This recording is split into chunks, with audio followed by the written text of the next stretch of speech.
എല്ലാവർക്കും Sindhu's food and സ്പൈസസിലേക്ക് സ്വാഗതം. ഇന്ന് നമ്മൾ വളരെ ഹെൽത്തി ആയിട്ടുള്ളതും അതുപോലെ തന്നെ ടേസ്റ്റി ആയിട്ടുള്ള ഒരു കീറ്റോ ഡയറ്റുമായിട്ടാണ് നമ്മൾ വന്നിരിക്കുന്നത്. ഇതിൽ നമ്മൾ മാഷ്ഡ് കോളിഫ്ലവറും ബീഫ് സ്റ്റേക്കും ഗ്രിൽഡ് ടൊമാറ്റോയും അതുപോലെ തന്നെ ബെൽ പെപ്പറും ബീൻസും ബട്ടറിൽ സോർട്ട് ചെയ്തിട്ടാണ് നമ്മൾ എടുത്തിരിക്കുന്നത്. അപ്പോൾ വളരെയധികം ഹെൽത്തി ആയിട്ടുള്ള ഈ ഒരു ഡിഷ് കീറ്റോ ഡയറ്റ് ഫോളോ ചെയ്യുന്നവർക്കൊക്കെ കഴിക്കാൻ പറ്റിയിട്ടുള്ളതാണ്. ഇത് ഷുഗർ പേഷ്യൻസിനും അതുപോലെ PCOD ഉള്ളവർക്കും വെയിറ്റ് ലോസിനും ഒക്കെ ഹെൽപ്പ് ചെയ്യുന്നതാണ്. അപ്പോൾ നിങ്ങൾ ഇതുവരെ ഈ ഒരു രീതിയിൽ ട്രൈ ചെയ്തിട്ടില്ലെങ്കിൽ ഇതൊന്ന് ട്രൈ ചെയ്ത ശേഷം ഫീഡ്ബാക്ക് തരാൻ മറക്കരുത്.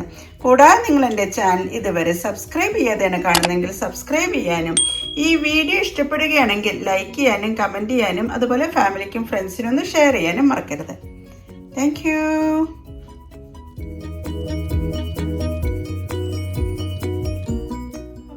കോളിഫ്ലവർ തയ്യാറാക്കാൻ വേണ്ടിയിട്ട് ഞാനൊരു 1/2 കിലോൻ്റെ കോളിഫ്ലവറാണ് എടുത്തിരിക്കുന്നത്.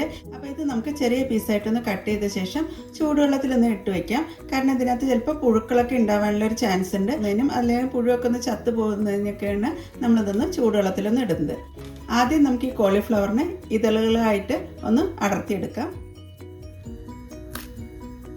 ഇതുപോലെ നമുക്ക് ഇതളുകളായിട്ടൊന്ന് അടർത്തിയെടുക്കാം. അതിനകത്ത് കോളിഫ്ലവറൊക്കെ ഈ ഒരു വലിപ്പത്തിലാണ് ഞാൻ ഇതളുകളായിട്ട് അടർത്തിയെടുത്തിരിക്കുന്നത്. അങ്ങനെ 1/2 കിലോ കോളിഫ്ലവർ നമ്മളൊരു പാത്രത്തിലേക്ക് ചേർത്തിട്ടുണ്ട്. ഇനി നമുക്ക് ഇതിലേക്ക് ചേർക്കേണ്ടത് 1 ടേബിൾ സ്പൂൺ കല്ലുപ്പാണ്. അതിനുശേഷം നമ്മളിതിലേക്ക് ചൂടുവെള്ളമാണ് ചേർക്കുന്നത്. മുങ്ങിക്കിടക്കുന്ന രീതിയിലേക്ക് ചൂടുവെള്ളം ചേർത്തിട്ടുണ്ട്. അതിനുശേഷം നന്നായി ഒന്ന് ഇളക്കി യോജിപ്പിച്ച ശേഷം ഒരു 10 മിനിറ്റ് നേരമാണ് നമ്മളിതൊന്ന് അടച്ചു വയ്ക്കുന്നത്. അതിനുശേഷം നന്നായി കഴുകിയെടുക്കാം. അപ്പോഴേക്ക് ഇതിനകത്ത് പുഴുക്കൾ എന്തെങ്കിലും ഉണ്ടെങ്കിൽ അതൊക്കെ ചത്തു പോകുന്നതാണ്. 10 മിനിറ്റ് നേരം ഒന്ന് അടച്ചു വെക്കുന്നുണ്ട്. വെജിറ്റബിൾസ് സ്റ്റിർ ഫ്രൈ ചെയ്തെടുക്കാൻ വേണ്ടിയിട്ട് ഞാൻ ക്യാപ്സിക്കം എടുത്തിട്ടുണ്ട്. ഞാനിപ്പോൾ ചുമപ്പും മഞ്ഞും ഓറഞ്ച് കളറും ക്യാപ്സിക്കം എടുത്തിട്ടുണ്ട്. കൂടെ ഒരു തക്കാളിയും കൂടി സ്റ്റിർ ഫ്രൈ ചെയ്തെടുക്കുന്നുണ്ട്. ഞാനിത് വെജിറ്റബിൾസിലേക്കും അല്പം ഉപ്പ് ചേർത്തിട്ടുള്ള വെള്ളത്തിലാണ് ഇട്ട് വയ്ക്കുന്നത്. ഒരു 10 മിനിറ്റ് കഴിഞ്ഞ ശേഷം നമുക്കെല്ലാം കഴുകിയെടുക്കാം. അങ്ങനെ 10 മിനിറ്റിന് ശേഷം നമ്മൾ കോളിഫ്ലവറൊക്കെ നന്നായി കഴുകിയെടുത്തിട്ടുണ്ട്, സ്ട്രെയിൻ ചെയ്തെടുത്തിട്ടുണ്ട്. ഇനി നമുക്കൊന്ന് സ്റ്റീം ചെയ്തെടുക്കാം. അതായത് സ്റ്റീമറിൻ്റെ താഴത്തെ തട്ടിൽ ആവശ്യത്തിന് വെള്ളമൊക്കെ വെച്ചിട്ടുണ്ട്. ഇനി നമുക്കിതിൻ്റെ മുകളിലേക്ക് കഴുകി വൃത്തിയാക്കി വെച്ചിട്ടുള്ള കോളിഫ്ലവറാണ് ചേർക്കുന്നത്. ഇതൊരു 10 മിനിറ്റ് നേരമാണ് സ്റ്റീം ചെയ്തെടുക്കേണ്ടത്. സ്റ്റീം ചെയ്യാൻ വയ്ക്കുന്ന കോളിഫ്ലവറിൻ്റെ കൂടെ നമുക്കൊരു 3 വലിയ ഗാർലിക്കും കൂടി ചേർക്കുന്നുണ്ട്. ഇനി നമുക്ക് അടച്ചു വെച്ച് ഒരു 10 മിനിറ്റ് നേരം ഒന്ന് സ്റ്റീം ചെയ്തെടുക്കാം. കോളിഫ്ലവറൊക്കെ വെന്ത ശേഷം ഒരു 10 മിനിറ്റ് നേരം കൂടി കഴിഞ്ഞിട്ടുണ്ട്. ഇപ്പം നന്നായി തണുത്ത് തന്നെ കിട്ടിയിട്ടുണ്ട്. കോളിഫ്ലവർ പ്രസ് ചെയ്യുന്ന സമയത്ത് ഇതുപോലെ നന്നായി മാഷായി വരുന്ന രീതിയിൽ വേണം വേവിച്ചെടുക്കാൻ. എനിക്കിപ്പോൾ 10 മിനിറ്റാണ് ഇവിടെ വേവിക്കാൻ വേണ്ടി വന്നിട്ടുള്ളത്. ഇനി നമുക്കിത് മിക്സിയുടെ വലിയ ജാറിലേക്ക് ചേർത്ത് ഒന്ന് അരച്ചെടുക്കാം. മിക്സിയുടെ വലിയ ജാറിലേക്ക് നമ്മൾ വേവിച്ച് വെച്ചിട്ടുള്ള കോളിഫ്ലവറാണ് ചേർക്കുന്നത്.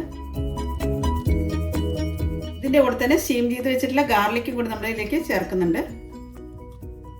ഇതിലേക്ക് ഞാൻ ബട്ടറും കൂടി ചേർക്കുന്നുണ്ട്. എൻ്റെ കയ്യിലുള്ള ബട്ടർ സോൾട്ടഡ് ബട്ടറാണ്. അപ്പോൾ അരച്ച ശേഷം ഉപ്പ് നോക്കിയിട്ട് വേണമെങ്കിൽ പിന്നെ ചേർത്താൽ മതി. പിന്നെ ഇതിലേക്ക് ഫ്രഷായി പൊടിച്ചിട്ടുള്ള പെപ്പറാണ് ചേർക്കുന്നത്. ഒരു 3/4 ടീസ്പൂണാണ് ഞാനിപ്പോൾ ഇതിലേക്ക് ചേർക്കുന്നത്. ഇനി നമ്മൾ ഇതിലേക്ക് ചേർക്കുന്നത് സോർ ക്രീമാണ്. ഇതൊരു 2 ടേബിൾ സ്പൂൺ ചേർക്കാം. ഈ സോർ ക്രീം ഇല്ലെങ്കിൽ ഫ്രഷ് ക്രീം ചേർത്താലും മതി. 2 ടേബിൾ സ്പൂൺ. അതിനുശേഷം നന്നായി അരച്ചെടുക്കാം. നമ്മളിതിനകത്തിപ്പോൾ ഒട്ടും വെള്ളമൊന്നും ചേർത്തിട്ടില്ല. അതിനകത്ത് നമ്മൾ മിക്സിയിൽ നന്നായി അരച്ചെടുത്തിട്ടുണ്ട്. ഈ ഒരു രീതിയിലാണ് അരച്ചെടുത്തിരിക്കുന്നത്. ഈ ഒരു തിക്നെസ് വേണം. ഒട്ടും വെള്ളം ചേർക്കാതെയാണ് നമ്മളിതിപ്പോൾ അരച്ചെടുത്തിരിക്കുന്നത്. ഈ സമയത്ത് നമുക്ക് ഇതിൻ്റെ ഉപ്പൊക്കെ കറക്റ്റ് ആണോ എന്നുള്ളത് നോക്കാം. കാരണം ബട്ടറിൽ ഉപ്പുള്ളതുകൊണ്ട് നമ്മൾ എക്സ്ട്രാ ഉപ്പൊന്നും ചേർത്തിട്ടുണ്ടായിരുന്നില്ല. ടേസ്റ്റ് ചെയ്ത ശേഷം ഉപ്പ് വേണമെങ്കിൽ ചേർക്കാവുന്നതാണ്. ഞാൻ ടേസ്റ്റ് ചെയ്ത് നോക്കിയപ്പോൾ കുറച്ച് ഉപ്പിൻ്റെ കുറവുണ്ട്. ഒരു 1/2 ടീസ്പൂൺ ഉപ്പും കൂടി ചേർത്ത ശേഷം ഒന്നും കൂടി ഒന്ന് ബ്ലെൻഡ് ചെയ്തെടുക്കാം.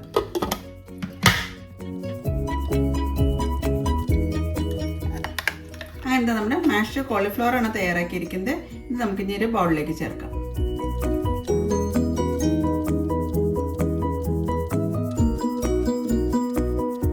ഇതിലേക്ക് വേണ്ടിയിട്ടുള്ള പ്രോട്ടീന് വേണ്ടി നമ്മൾ എടുത്തിരിക്കുന്നത് ബീഫ് സ്റ്റേക്കാണ്. ഇതൊരു 100 ഗ്രാമാണ് വരുന്നത്. ഒന്ന് മാഗ്നേറ്റ് ചെയ്ത ശേഷം നമുക്കൊന്ന് ഗ്രില്ല് ചെയ്തെടുക്കാം. ബീഫ് സ്റ്റേക്ക് കഴുകിയെടുത്ത ശേഷം വെള്ളം നന്നായി ഒന്ന് ടിഷ്യൂ പേപ്പർ വെച്ച് ഒപ്പിയെടുക്കുന്നുണ്ട്. അങ്ങനെ നമ്മൾ ബീഫ് സ്റ്റേക്കിലേക്ക് നമ്മൾ ഫ്രഷായി പൊടിച്ചിട്ടുള്ള പെപ്പറാണ് ചേർക്കുന്നത്. കൂടുതൽ മസാലയൊന്നും ചേർക്കേണ്ട ആവശ്യമില്ല. ഒരു 1/4 ടീസ്പൂൺ പെപ്പർ നമ്മൾ രണ്ട് സൈഡിലേക്കും ചേർക്കാം. മറുവശത്തേക്കും അല്പം പെപ്പറാണ് ചേർക്കുന്നത്. പിന്നെ ചേർക്കുന്നത് സോൾട്ടാണ്. അങ്ങനെ പെപ്പറും സോൾട്ടും ചേർത്ത ശേഷം നന്നായി ഇരുവശം ഒന്ന് തിരുമ്മി യോജിപ്പിക്കാം. എന്നിട്ട് ഒരു 10 മിനിറ്റ് നേരം കഴിഞ്ഞ ശേഷമാണ് നമ്മൾ ഗ്രില്ല് ചെയ്തെടുക്കുന്നത്. വേറെ മസാലകളൊന്നും നമ്മളിതിലേക്ക് ചേർക്കുന്നില്ല. ജസ്റ്റ് പെപ്പറും സോൾട്ടും മാത്രമേ ചേർക്കുന്നുള്ളൂ.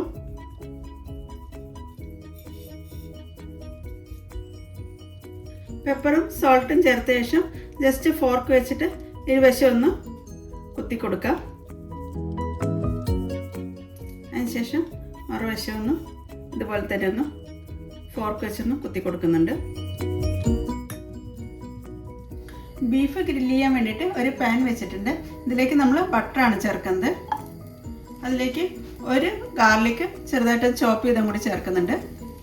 ബട്ടറും ഗാർലിക്കും ഇട്ട് നന്നായി ഒന്ന് മിക്സ് ചെയ്ത ശേഷം നമുക്ക് ഇതിലേക്ക് മാരിനേറ്റ് ചെയ്ത് വെച്ചിട്ടുള്ള ബീഫ് സ്റ്റേക്ക് ചേർക്കുന്നത്. ഒരു 2 മിനിറ്റിന് ശേഷം നമുക്കതൊന്ന് തിരിച്ചിടാം. ബീഫ് സ്റ്റേക്കൊക്കെ പെട്ടെന്ന് തന്നെ ഫ്രൈ ആയി കിട്ടുന്നതാണ്. ഇനി നമുക്ക് മറുവശം ഒന്ന് ഫ്രൈ ചെയ്തെടുക്കാം. നല്ല സോഫ്റ്റ് ആയിട്ടാണ് നമ്മളിത് ഫ്രൈ ചെയ്തെടുക്കേണ്ടത്. ബീഫ് ഫ്രൈ ആയി വരുമ്പോഴേക്കും ഞാൻ ബെൽ പെപ്പർ എല്ലാം ഈ ഒരു രീതിയിൽ നീളത്തിലാണ് കട്ട് ചെയ്തെടുത്തിരിക്കുന്നത്. അതിനുശേഷം ബെൽ പെപ്പർ നമുക്ക് ബട്ടറിലൊന്ന് സോർട്ട് ചെയ്തെടുക്കാം. ഇനി നമുക്ക് ബട്ടറിൽ നിന്ന് ബീഫ് സ്റ്റേക്കിന് പ്ലേറ്റിലേക്ക് മാറ്റാം. ഇതേ ബട്ടറിലേക്ക് തന്നെയാണ് നമ്മൾ കട്ട് ചെയ്ത് വെച്ചിട്ടുള്ള ബെൽ പെപ്പർ ചേർക്കുന്നത്. അത് നമുക്ക് ബട്ടറിൽ നന്നായി ഒന്ന് സോർട്ട് ചെയ്തെടുക്കാം. ഓവർ കുക്കാവേണ്ട ആവശ്യമൊന്നുമില്ല. ജസ്റ്റ് ഒന്ന് വഴണ്ടി കിട്ടിയാൽ മതി.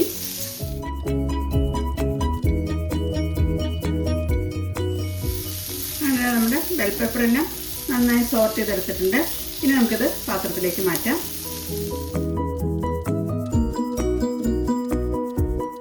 തക്കാളി ഞാൻ രണ്ടായിട്ടൊന്ന് കട്ട് ചെയ്തിട്ടുണ്ട്. ഇത് നമുക്കൊന്ന് റോസ്റ്റ് ചെയ്തെടുക്കാം. പിന്നെ നമ്മൾ വെജിറ്റബിൾസ് ആയിട്ട് ചേർക്കുന്നത് ബീൻസാണ്. എൻ്റെ കയ്യിലിപ്പോൾ ഫ്രോസൺ ബീൻസാണുള്ളത്. നിങ്ങളുടെ കയ്യിൽ ഫ്രഷ് ബീൻസ് ഉണ്ടെങ്കിൽ അത് ചേർത്താലും മതി. ബീൻസ് റോസ്റ്റ് ചെയ്യുന്നതിലേക്കും അല്പം ബട്ടറാണ് ചേർക്കുന്നത്. ഇപ്പോൾ ബീൻസ് തന്നെ വേണമെന്നൊന്നുമില്ല. മഷ്റൂം ഉണ്ടെങ്കിൽ മഷ്റൂമും ചേർത്തൊന്നും ബട്ടറിലൊന്നും സോർട്ട് ചെയ്തെടുത്താൽ മതി. കാർബോഹൈഡ്രേറ്റിൻ്റെ അളവ് വളരെ കുറവായിട്ടുള്ള ഒരു ഡിഷാണ് നമ്മളിന്ന് തയ്യാറാക്കിയിരിക്കുന്നത്.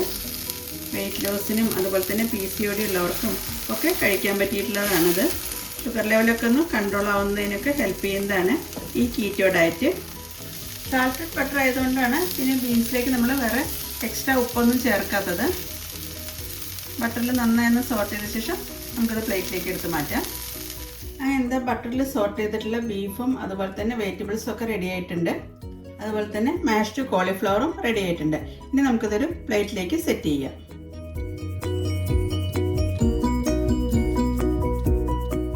അങ്ങനെ നമ്മൾ പ്ലേറ്റിലേക്ക് ബീഫ് സ്റ്റേക്കും അതുപോലെ തന്നെ മാഷ്ഡ് കോളിഫ്ലവറും ആണ് വെച്ചിരിക്കുന്നത്.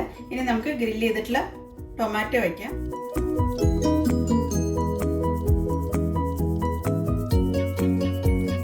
നമുക്ക് ബെൽ പെപ്പറാണ് സെറ്റ് ചെയ്യുന്നത്. എൻ്റെ കയ്യിൽ ഇപ്പോൾ 3 കളർ ബെൽ പെപ്പർ ഉണ്ടായിരുന്നു. ഇപ്പോൾ ഗ്രീൻ ബെൽ പെപ്പർ ഉണ്ടെങ്കിൽ അതും വയ്ക്കാവുന്നതാണ്. അങ്ങനെ വളരെ ടേസ്റ്റി ആയിട്ടുള്ള ലോ കാർബോ അടങ്ങിയിട്ടുള്ള ഒരു ഡിന്നർ റെസിപ്പിയാണ് നമ്മളിന്ന് തയ്യാറാക്കിയിരിക്കുന്നത്. അപ്പോൾ കീറ്റോ ഡയറ്റ് ഒക്കെ ഫോളോ ചെയ്യുന്നവർക്ക് കഴിക്കാൻ പറ്റിയിട്ടുള്ളതാണ് ഈ ഒരു ഡിഷ്. അങ്ങനെ നമ്മൾ പ്ലേറ്റിലെല്ലാം സെറ്റ് ചെയ്തിട്ടുണ്ട്. 2 വെജിറ്റബിൾസ് അതുപോലെ തന്നെ ബീഫ് സ്റ്റേക്കും മാഷ്ഡ് കോളിഫ്ലവറും ആണ് തയ്യാറാക്കിയിരിക്കുന്നത്. അപ്പോൾ വളരെ ഹെൽത്തി ആയിട്ടും ടേസ്റ്റി ആയിട്ടും കഴിക്കാൻ പറ്റിയിട്ടുള്ള ഒരു ഡിന്നർ ഐറ്റം ആണ് ഇത്. ഡിന്നറായിട്ടോ ലഞ്ചായിട്ടോ ഒക്കെ കഴിക്കാൻ പറ്റുന്നതാണ്. അപ്പോൾ ഡയറ്റൊക്കെ ഫോളോ ചെയ്യുന്നവർക്ക് കഴിക്കാൻ പറ്റിയിട്ടുള്ള ഈ ഒരു റെസിപ്പി നിങ്ങൾ ഇതുവരെ ട്രൈ ചെയ്തിട്ടില്ലെങ്കിൽ ഇതൊന്ന് ട്രൈ ചെയ്ത ശേഷം ഫീഡ്ബാക്ക് തരാൻ മറക്കരുത്. Thank you.